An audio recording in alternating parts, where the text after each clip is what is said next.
So Eric, did you hear that Dixie State University made a nationwide top 10 list? I sure did, and they're in great company as well, along with Harvard and the University of North Carolina, not to mention 7 other schools involved in that. But before you go raising your rebel flag celebrating Dixie Pride, you need to understand what that top 10 list is all about. Right, it's the top 10 list for the worst campuses in the United States for free speech. For free speech. Dixie State's on that list. We're going to talk about freedom of speech here on campus for Dixie State University, here on our first episode for the second season on Talking Point Live. Stay with us, we'll be right back. There is a place where looking out means looking in, where an impression lasting only a few seconds will be imprinted on a life forever, where courage is forged and innocence rediscovered, where remembering is rewarding and forgetting unforgettable. There is a place where truth is felt and where seeing is believing. There is a place. When I was in foster care, I never knew when I would have to move. So I always had my suitcase ready to go. Then one day I was adopted. My new parents opened their hearts and home to me. My parents cook my favorite breakfast for me every morning. My parents take me on trips I never thought I would go on. They gave me a home and an even better reason to use that suitcase. My parents aren't perfect, but they're perfect for me.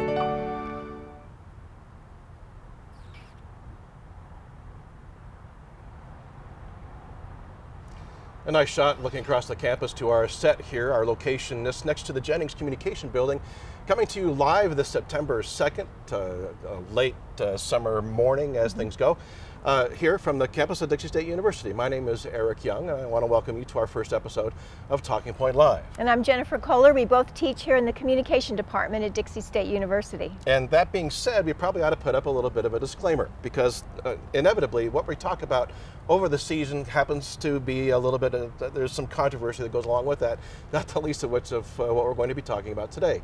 So it should be understood that the views expressed here on Talking Point Live represent only myself and Jennifer. That's right. Not the views of Dixie State University, nor the editorial of the Community Education Channel. So with that said, we're going to tackle, we'll at least maybe touch upon the idea of free speech on campus. And how that might be different from what the First Amendment might stipulate what free speech actually is. Yeah, and we think this is a critically important conversation to have in an ongoing way in a democracy. We'll never get it just perfectly right, but we need to always be talking about our free speech rights in our country because they are the foundation of our liberties as American citizens. In fact, as I've been researching for the show, I could imagine perhaps the framers of the Bill of Rights, and once they finished it, somebody in the background said, "There, that ought to do it." Yeah. Only to not be the case at all. Right, and James Madison was motivated really by protecting the rights of minorities when he came up with when he composed the Bill of Rights. But also to have more broad-based language to where that could be interpreted into a number of different contexts. Right. Do you think the university idea, the university campus, was one of those contexts? I'm wondering what he was thinking about, actually, if he was that specific in his mind. And I bet there's some scholars, James Madison scholars, who could answer that question. I don't think free speech zones, though, were part of that vernacular, or part of that idea. No, and that's the free speech zone is kind of I have a problem with that whole notion to begin with, because I feel like if there's a zone where there's free speech, then where am I the rest of the time? Do I not have free speech when I'm not in the zone? And I was doing a little reading about the birth and the institutionalization of free speech zones and discovered that they are actually zones kind of after the pattern maybe of the Speaker's Corner at Hyde Park, where actually you have greater liberties and less restrictions over your normal free speech rights. So in a free speech zone, that's right, you are actually allowed to use things like hate speech and insightful speech in that protected zone. And anybody who's in that zone agrees that you have a lower standard for restrictions. Really? Yeah. From what I understood, this whole idea of free speech zones really came out of both the RNC and the DNC as far as conventions were concerned in the 80s after the Reagan administration. And certain protests that were happening. Right. Eventually, they set up zones around the campaign areas, the convention centers, where folks who had something to say could go through and say it, and press could go there too. Right. Now they're called free speech cages. Yes. There. Well, so they have been abused, definitely. On what abused from the speaker or abused from the way they were covered? Abused by those in power who wish to control. By the institution. Yes. By the RNC or the DNC. Whichever entity is, or the local police or even local government agencies. Network television at the time. Yeah. Might have had some controls in that. Yeah. And yet here we have, I was surprised to hear about this. I've been here for 20 years. And it was about a decade ago. In fact, I think I still had the forensics team at the time. Okay. Where the notion of a free speech zone on campus came up. Okay. And I thought that was really strange here, thinking that... You had the same reaction that I do. Right. Yeah. This being a university, some people call it a marketplace of ideas. That's, I think that harks back to some classic education. It seems to be counterintuitive to have just one spot where somebody can go through and articulate what it is that they're actually feeling. But if you consider it actually as a place with less restrictions on any speech, right? Not all holds barred, but, or no holds barred, but pretty close to that. That standard is lowered. Yes, yeah. Well, now that's an interesting concept that we could.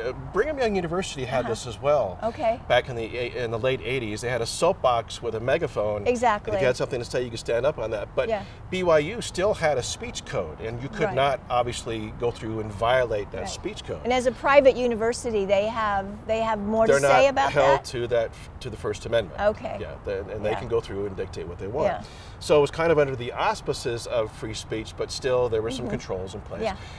Is that what we have here on this campus? Well, my understanding is that our free speech zone has less restrictions on speech that otherwise might be restricted, like hate speech or insightful speech.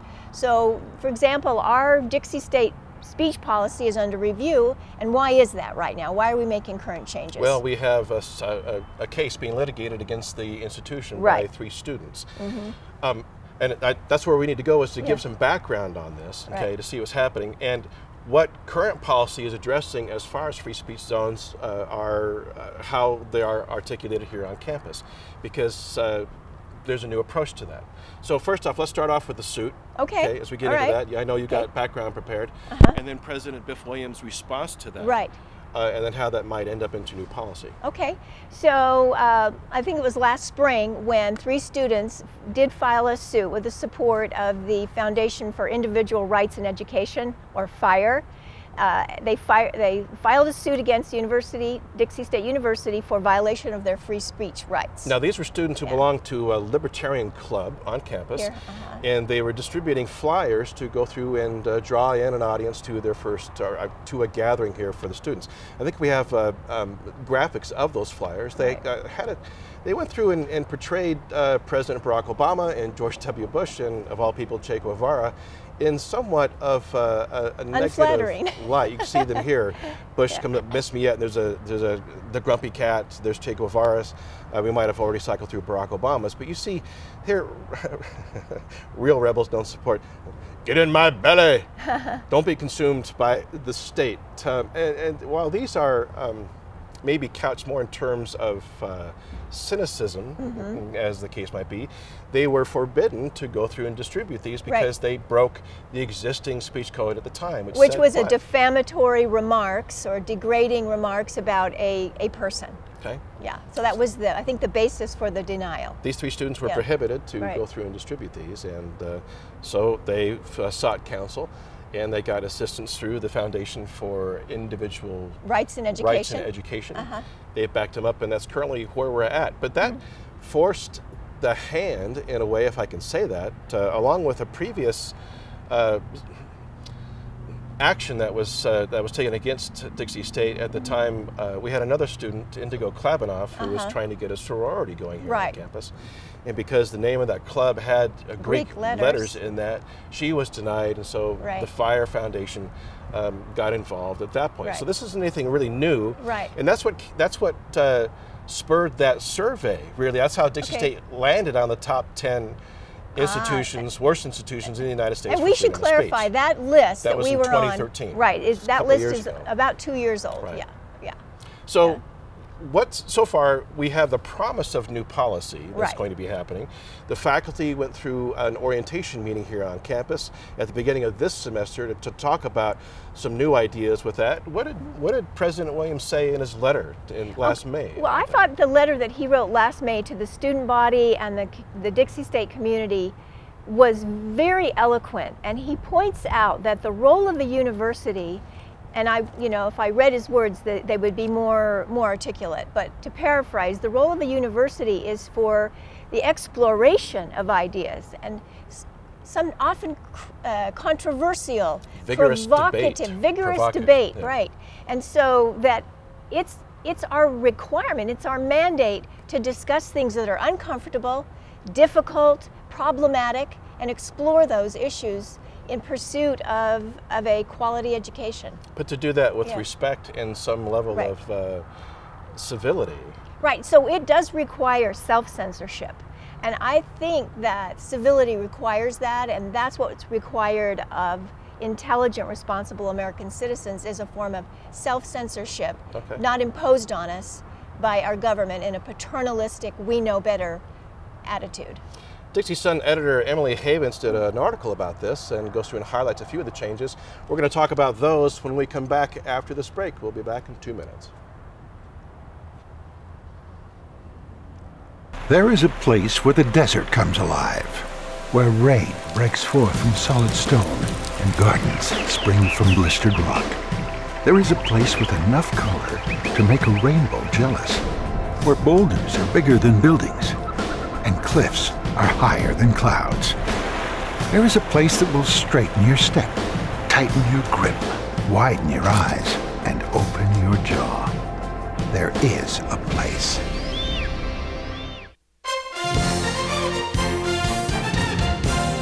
The Community Education Channel, serving Washington County for 20 years, covering DSU athletics, local high school events, city councils, the Economic Summit, Chamber of Commerce meetings, community events like Washington City Veterans Day celebration, and much more. Visit cectvutah.com for broadcast schedule and more information.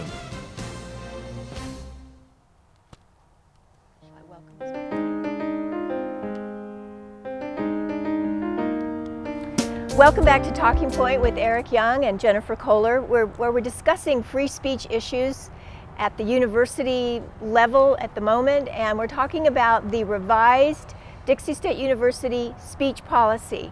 And Eric's looking at an article written by Emily Havens for the Dixie Sun News that gives some bullet points and a brief summary of where we are in the revision process. What I think is interesting here is how they've developed a graphic to go through and plainly describe what's going on.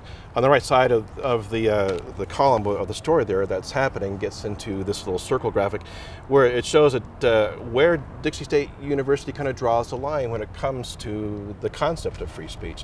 And there are 3 areas. I thought we'd talk about each one of those. One having to do with obscenity, and that's what's determined by college administrators. Fighting words, which could be insulting words that incite or inflict injury or incite an immediate breach of the general peace or malaise that might be at the time.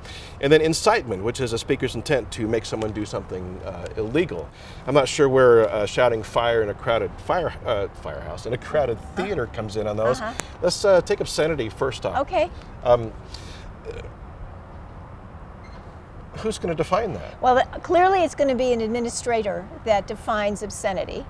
And they'll probably, if they're tasked with some objections somebody raises to some language, they're going to have to go through and look at precedent when they come up with their definition of obscene. Okay. So it'll be a big responsibility on whoever's doing it. Precedent takes precedent. Yeah. Well, I would, if it were me, I would consult legal precedent. Okay, because there's Yes. lots of legal precedent Yeah. out there that certainly discusses. There's been many cases that have come about in terms of using obscenity, flying the F-bomb, derogatory language in terms of sexual conduct and bodily functions and things. Obscene is a subjective. It's quite a subjective definition. What's obscene to some people is not obscene to other people. Right. So there's going to have to be some legal precedent. I think. It's interesting that profanity is not there. What do you think the difference is between obscenity and profanity? Well, I don't know. I don't indulge, consciously in either one, so I don't have a lot of experience. Not as long as I've known you, but I've never seen you whack your thumb with a hammer or No. or have somebody cut Yeah. you off in traffic. Yeah. So You're right. I probably shouldn't elaborate on that, but yeah. So okay, you asked me the question. Okay. How would you make the distinction? well, this is what between- how I define it in my communication courses as we look at reaching shared meaning. Okay. Obscenity rolls back to perhaps what's happening with the human body Okay. and certain sexual relationships with that Okay. and what spurs from there. Okay. Profanity becomes more defined, especially within our bubble here from a Christian standpoint. It harks back to a commandment as far as taking the Lord's name in vain. Okay. Okay, so and yet that's missing here within this campus. Right. That's not even considered as part Right. of a policy along that line. Right. Not that I'm advocating for that, because I'm Right, not. right. There.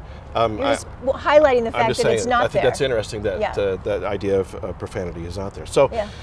obscenity and the definition of that could be pretty problematic then, Mm-hmm. because there's plenty of euphemisms for saying things without really saying things. Right. And now maybe those euphemisms might go through and find offense within certain students within a classroom. Well, you bring up the offense word, and we're going to talk about this in our last segment too, in a little bit of depth. We'll right? get into Yeah. trigger warnings in, Right. in the last segment on this, and an interesting phenomenon, a dangerous phenomenon, in fact, that's happening on Right. college campuses. We're both concerned about this idea Very of, much well, so. I'm offended, so you can't say So it. you can't say that. So, again, who's going to make that definition when it Well, comes to this? Is yeah. obscenity defined by offense? Well, like I said a couple of times already, I think it's going to land on one or two administrators, and they're going to have to do their homework, and they're going to have to look at legal precedent, and it'll probably be a case-by-case situation. Yeah. Okay, I see that. Okay, Yeah. fighting words. Okay. I'm going to bring up two fighting words. Donald Trump. Okay. And he used a fighting word against Fox News' moderator in the first debate. Called her a bimbo. Is that a fighting word, or is he constitutionally protected there? Well, I think he's definitely What if protected. I called you a bimbo? Would I be protected here on campus, or does that become a fighting word? You know what? If he called me a bimbo, what I would say is, first of all, I think he's teasing me because I don't think he thinks that. But if he were sincere, I don't. I would say, you just revealed something about your nature So it's a reflection on me. by calling me a bimbo. Okay. Yeah. You exposed yourself more than you exposed me. So What other kinds of fighting words are we hearing here? here on our campus, What could be considered fighting words, fighting vocabulary? well, I'd say a racist epithet would be considered. Be a fighting word. Well, yes. Okay. Or a sexist What about or a microaggression? Would that be a fighting word? don't even mention microaggressions. I just think that is a symptom of this prissy, coddled, there we go. yes, attitude that's starting to develop. Yes. Okay. Yeah. Well, you know what? I'm going to break on that. Okay. Incitement, I think, goes without saying as far as maybe using racial epithets to spur along a fight or to Yeah. get somebody to do something illegal. Maybe something to do with, well, you know what? I'm not going to even mention it because I don't want to bring it up and Okay. give somebody the idea. Okay. But we are going to make a little transition here then into the concept of what is a trigger warning? What are microaggressions? Where is free speech really going? This is something that is raising a lot of eyebrows, not just here, not here at Dixie State, because I think you and I are the first ones to really even talk about that here on campus. I haven't heard much I'm not hearing it with my conversation about students. it, I right. chatted with them yesterday, a number of students on this, but across the nation it is, I mean, mainly because there's more of a liberal student body who are maybe more offended by content that's happening within classes. This is pretty dangerous. During the break, if you get a chance, go to our Facebook page, facebook.com/talkingpointlive. We have a snippet, or actually the whole article from The Atlantic that was just published yesterday. Be careful what you say. Is that it? Be careful what you say. Yeah, we'll have a screenshot of that when we come back. Stay with us. We'll be back in 2 minutes as we talk about trigger warnings and Jen's Microaggressions. favorite topic, microaggressions. We'll be right back. There is a place where rocks bleed and nature blushes on a battlefield green with envy, where dimples determine destiny and a tiny wooden T holds the outcome in the balance. There is a place where friends are opponents and opponents are friends, where the prize is elusive, the conquest is captivating, and the score isn't settled till the drinks are down. There is a place. When I was in foster care, I never knew when I would have to move, so I always had my suitcase ready to go. Then one day, I was adopted. My new parents opened their hearts and home to me. My parents cook my favorite breakfast for me every morning. My parents take me on trips I never thought I would go on. They gave me a home and an even better reason to use that suitcase. My parents aren't perfect, but they're perfect for me. Okay.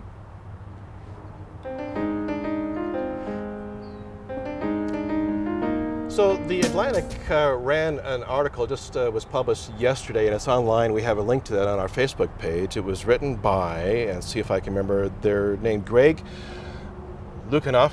Lubanikoff, I think. It's Lukianoff. It sounded like Lucky Enough. Yeah. Lukianoff, I think is how. Greg Lukianoff and Jonathan Haidt, and you have some experience with where he's coming from. Right, I like Haidt's work. Yeah.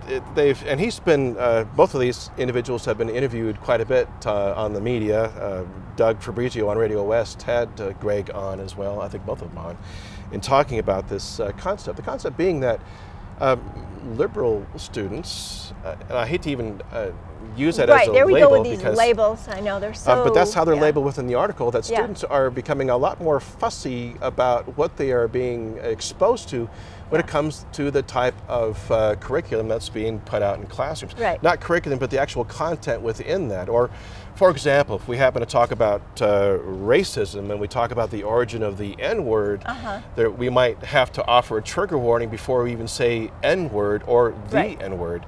In putting that out there. Or if we're talking about rape culture, for example, we might have to put out a trigger warning saying, now before we talk about the topic we're going to get into, it deals with sexual violence against another human being. So let's define trigger warning or trigger alert. Those of you who want to leave can leave. Right. Okay, it gives them the opportunity to go through and leave the learning environment. Is that a term from therapy, from counseling? Trigger alert, it is. Trigger warning? It has its roots within the treatment of post-traumatic stress disorder individuals who suffer from that. And certainly it's a viable psychological phenomenon. Right. Where somebody can be triggered into fear or maybe even to some level of being catatonic because of something traumatic that happened to them. So I would say trigger warnings and trigger alerts are something that originally applied specifically to people suffering from maybe PTSD, right? So, but not to the general population. Not necessarily even diagnosed at that level. They might have suffered in a violent crime, something traumatic, whatever the case might be. The idea was to avoid verbiage, avoid words that might go through and result trigger in that emotional reaction again. Okay, well, so this is very concerning, and it's something we need to think carefully about, because if we develop policies requiring trigger alerts in the classroom, first of all, how will an instructor know? I mean, I feel like saying at the beginning of the semester, we're going to talk about things in here that might confront you, that might make you feel uncomfortable. One of my courses is called Voice and Civility in Public Discourse. Okay, so maybe just a blanket warning at the beginning of the semester, and then I don't think I would be inclined to issue one every single time I think we might be coming up against something problematical. I can't imagine doing that. Not your stewardship to be the coddler in that respect. Well, see, I respect my students as mature thinking adults. And one of our main goals is to exercise critical thinking. So to confront things that are tricky and complex. Okay. This, in fact, becomes the antithesis or the carcinogen to critical thinking.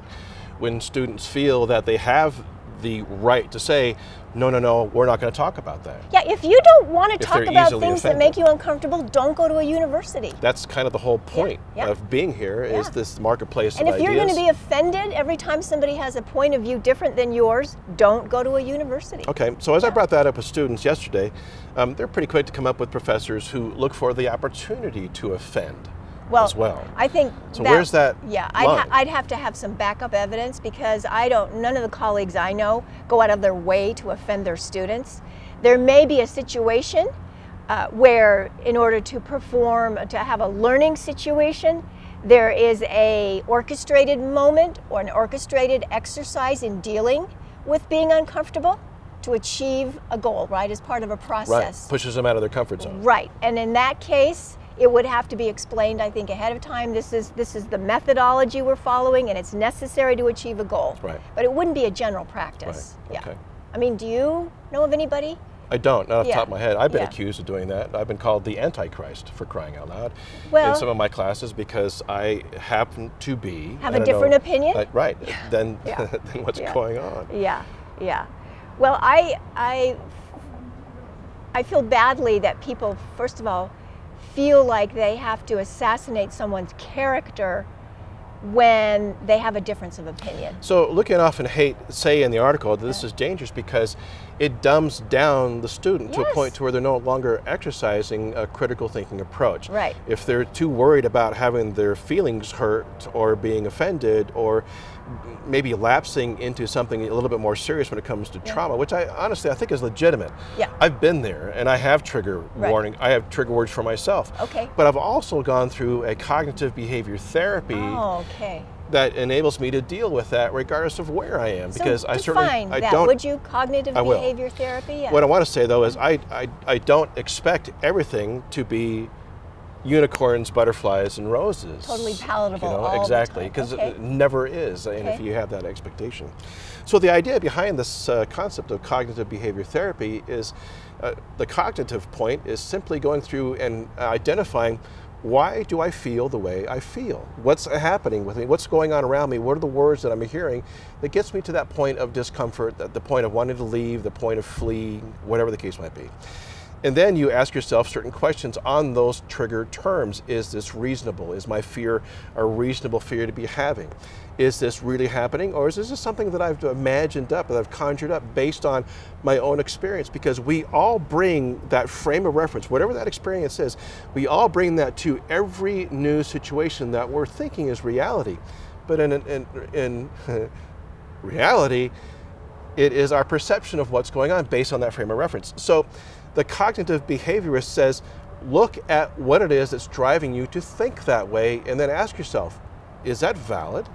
And more often than not, what I've discovered in the course of my thinking is, I don't call it cognitive behavior therapy anymore. I call it is critical thinking. You're That's right. what we teach You're right. on that level. It's a form of critical thinking. It becomes a habit, Yeah. and it's one that can be established very quickly as well. Well, we got 2 minutes. Let's wrap up on how do microaggressions fit into this? You had a real interesting Well, response to that. I just think that our society, in political correctness is a term that is used a lot.